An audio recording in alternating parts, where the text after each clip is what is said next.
But I guess we can finally address the elephant in the room and what has been the shadow encompassing the Sixers organization for the last, I don't know, 3 months or so, and specifically the last 3 weeks, where Ben Simmons decided not to show up to training camp the last 2 weeks, has been basically MIA, uncontactable, won't not respond to Joel or Tobias or anyone in the organization. The conversation was only going through Rich Paul and the Sixers organization. And then last night, apparently he shows up at the arena and says, like, I'm outside, let me in. I need to get in and get my COVID test. So he was apparently met with Doc and Daryl Morey today, according to John Clark. So, Thiago, tell me what you're thinking. Just bring us up to speed on what you've thought about Ben coming up to this point, and then now that he is in the city, he's in the facilities today.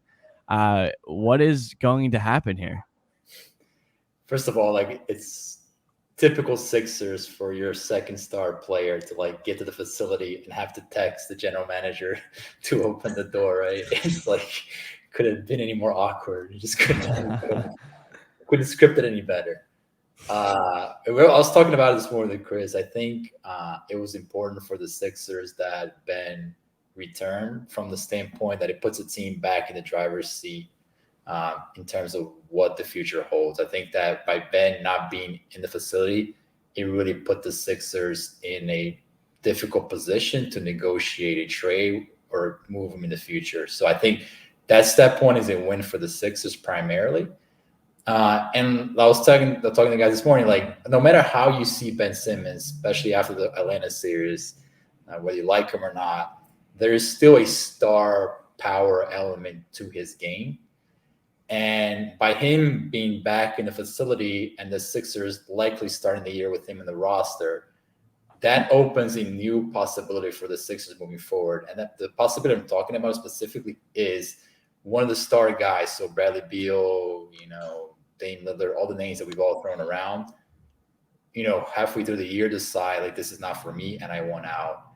And if Ben Simmons is in the facility with the team, that puts the Sixers in a position to have the conversation around Dame Lillard and Bradley Beal and some other name that may pop up during the year. So I think the Sixers had a positive thing happen to them yesterday. Now, if you ask me, he's going to come in and play. That is a difficult thing to assess. I think it's clear that the reason why he came in, at least yesterday, was that he would not be able to get fined. So just preserve some of the money. But I find it hard to believe that he would sit through an entire year or even half of the year with the team and not play basketball. So I do think that perhaps, as he builds his conditioning back up, we'll eventually see him slowly back into the rotation. But the question I'm proposing to you guys, like, what does that look like? Because the team is clearly changing its dynamic, right? We saw the first 2 preseason games, what it looks. And I think Joel hinted at that after the press conference when they asked about him. He said, like, listen, we'll welcome Ben back, but he's got to understand that we're implementing a new offense. And I think he meant specifically, like, if you're on the perimeter, you better shoot the freaking ball. And we're not dealing with this, like, stuff all over again. I think this is Joel's way of saying, like, this is now my team, like, enough of this, and we're going to roll with me as the main guy. So it's going to be very interesting. I don't know what you guys' take on this is. It's going to be a soap opera for the next couple of weeks. But the team looks – a lot of young guys just seem like they don't really care. They're excited to play, and they're willing to ride whatever's out there. Yeah, I mean, my first thing is, obviously, it's a good thing that he is back, that from all areas, this benefits the Sixers in the long run. When we talk about trade value, just a little bit of the lingering drama behind the scenes is finally at least put front and center, and it's something to deal with. And I also have been impressed with how everyone has handled it, especially Joel Embiid, with everything that he said, all the comments he's made. I've just been loving that he's the face of the franchise. Daryl Morey just looking down the barrel, not blinking, finally bringing this back is huge. And sure, a problem that he had a hand in causing, but to just bring it back to here, I think is a good thing. And then, I mean, I don't know exactly where Simmons goes. I also don't think that he's here to play basketball right away and sign back up. He definitely has no long-term plans with the Sixers still, and this is definitely a monetary decision for why he is there.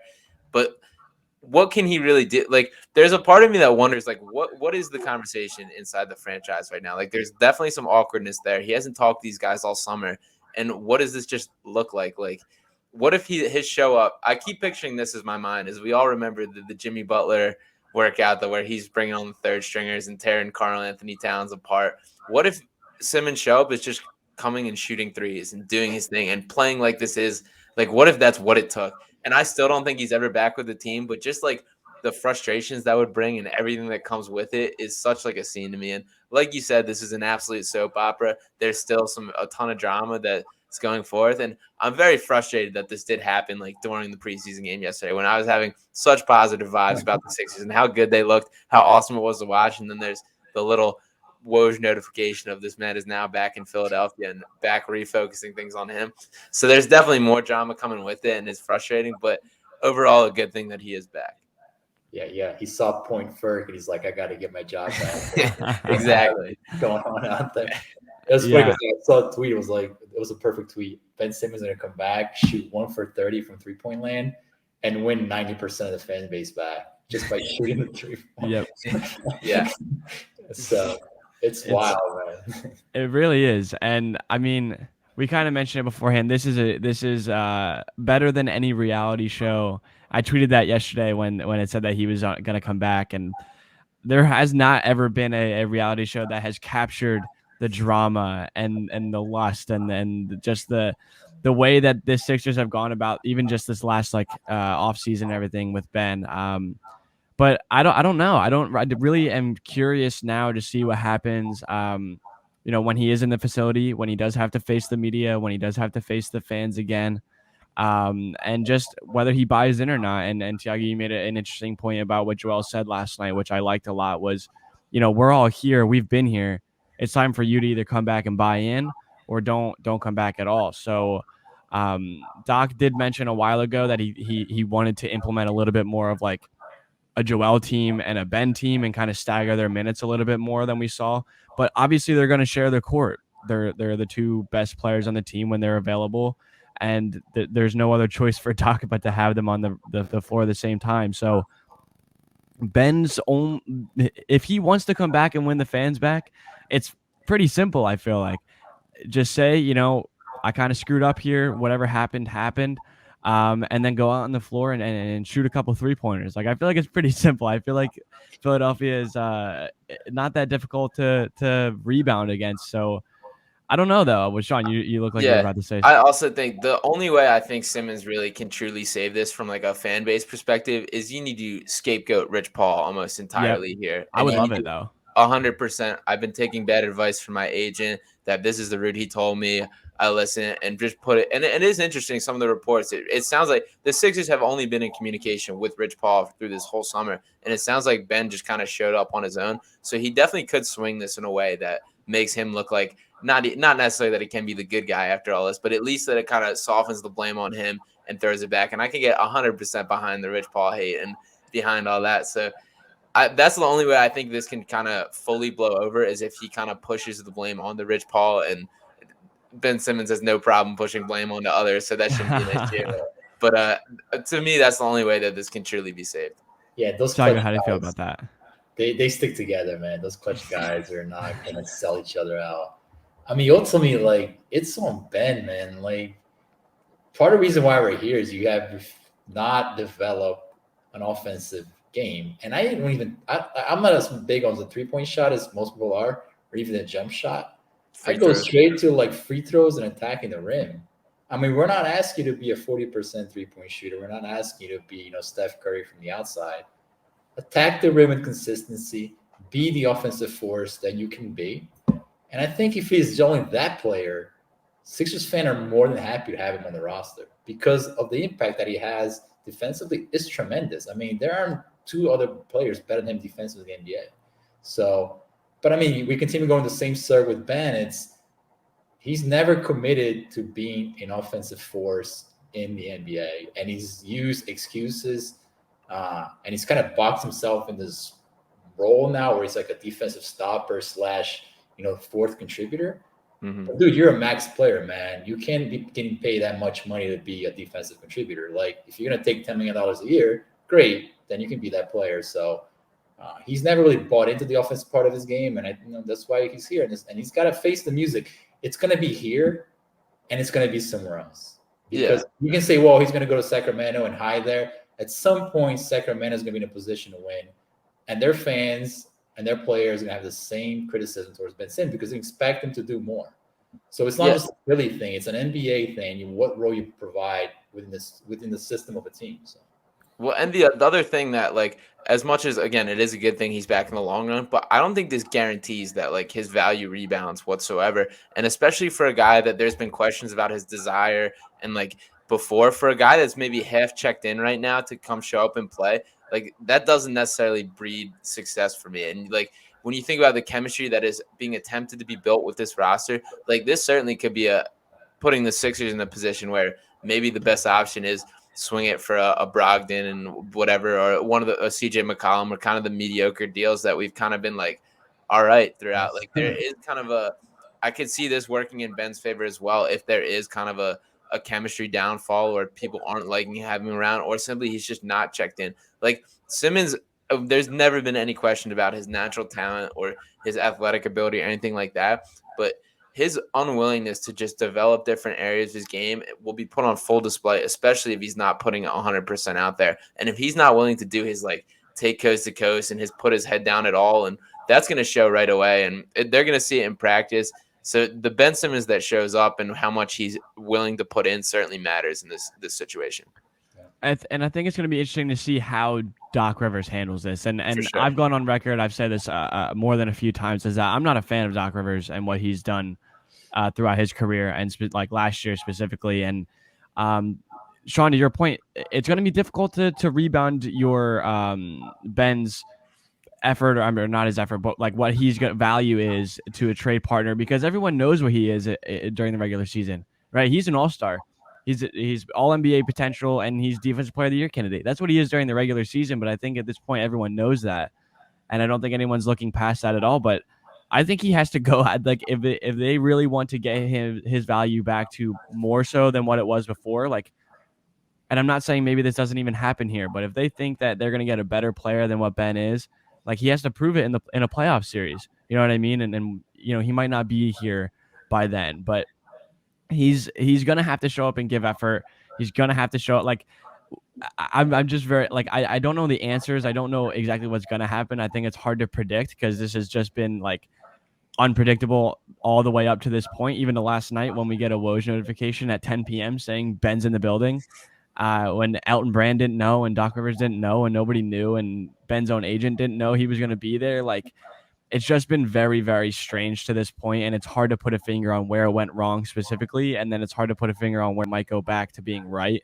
But if they bring him in and they have a plan and they're saying this is what we're going to do for you this year, listen, if we give you this, if we give you the keys to a secondary offense where you're the main contributor and you get to do whatever you want, when you play with Joel, you have to shoot this. When you catch it wide open in the corner, like when you're playing that role, like, space the floor. And if your guy sags off to double Joel, you have a wide open three. Like, I don't understand. Maybe this is a mental block or whatever it is, but like, for a guy that plays basketball every single day, like, he should want to catch and shoot wide open 3-pointers. Don't you think? Like, and he has that ability and that opportunity with Joel. Have you guys sat through like a Sixers pregame courtside? Yeah. Not courtside, but I went there. I was there when he made his first three against it was, and the place went crazy though. Well, next time you're down there, if he's ever plays with Sixers again, this guy would go through a routine in the corner. He'll take like 15 to 20 3-pointers, and you'll make like 10, like swish, 10 out of 20, 8 out of 15, and you're like, man, like, just take it. Like, yeah. Dude. If you go 4 for 12. That's great, man. That is phenomenal. I mean, he does not have like a bad touch. He doesn't have a great touch, but it's not like terrible. Like, it doesn't look awful coming off his hands. I never understood why. At least he would space the offense from the corner. But that's on him to figure it out. And I think that one more point on that, like you were saying. So yeah, he's an all-star, and that's all good and great. But you saw, for instance, the comment that the GM from the Golden State Warriors had. He got fined for tampering. Mm-hmm. It was like, Yeah, Ben is a great player, but we don't know how he fits our roster. And I think that is something that teams are going to be very cautious about, especially contending teams, to be like, yeah, we can bring this guy in, but like, what is he, right? Are we going to be paying another the replica of what he was with the Sixers, which is again a phenomenal player, but does he fit exactly what we want to get accomplished, specifically in an offense-driven league? So it's not a slam dunk that even if he's an all-star, he'll get the right trade situation. Yeah, and by the way, it's so funny to me that he was fined for tampering for saying I don't want this guy, which just objectively is so funny to me. If you were to set the over-under at 0.5, so does this guy ever play a game with the Sixers again? Does Ben Simmons play a game in the Sixers uniform again? What do you guys think? That's a tough one. I go back and forth. Some days I'm like yes, some days I'm like no. I'm gonna say no, but I could easily go the other way. James? I think he will. I think he will. I don't think he has a choice at this point. He went to clear COVID protocol. He's doing a physical today.